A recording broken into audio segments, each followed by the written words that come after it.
দেখুন, ঘোড়ামারার মানুষরা দীর্ঘদিন ধরে অবহেলিত হচ্ছে, বঞ্চিত হচ্ছে। আমরা দীর্ঘদিন ধরে অভিযোগ জানিয়ে এসেছিলাম, এই ঘোড়ামারা দ্বীপকে রক্ষা করতে গেলে আগে ব্লক পিচিংয়ের দরকার। নদী বাঁধে পুরো ব্লক পিচিং, এই মাটি দিয়ে নদী বাউন্ডারি করলে ঘোড়ামারা দ্বীপকে রক্ষা করা যাবে না। আজকের ভোট এগিয়ে এসছে, তৃণমূলের নেতা মন্ত্রী আমাদের ডিএম স্যার সবাইকে প্রতিশ্রুতি ফুলঝুরি দিচ্ছে কি না এখানে ভাসমান জেটি হবে। তো এটা তো আমরা 15 বছর আগে থেকে বলছিলাম যে ঘোড়ামারা মানুষের যাতায়াতের অসুবিধা, এখানে একটা জেটি ঘাট করা হোক।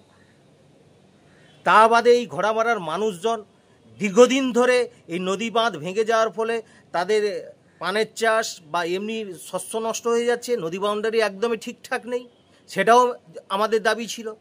আজকের ভোট আসছে বলে ডিএম স্যার নিজে গিয়ে এই সমস্ত প্রতিশ্রুতি দিচ্ছেন আর মন্ত্রী স্যার দিচ্ছেন।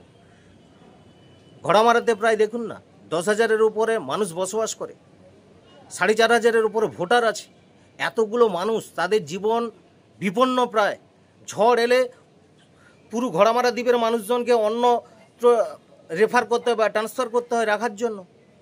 তো এই সমস্ত দিক বিবেচনা করা উচিত সরকারের। আজকের ভোট আসতে তাদের মনে পড়ে গেল ঘোড়ামারা দ্বীপের এই করতে হবে।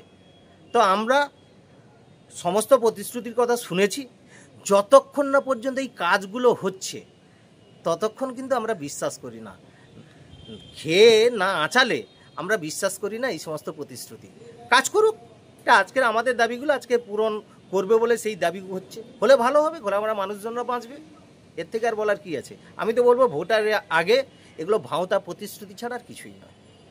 অরুণাভ দাস, মথুরাপুর সাংগঠনিক জেলার হ্যান্ডলুম অ্যান্ড ওয়েভার সেলের কনভেনার, ভারতীয় জনতা পার্টি।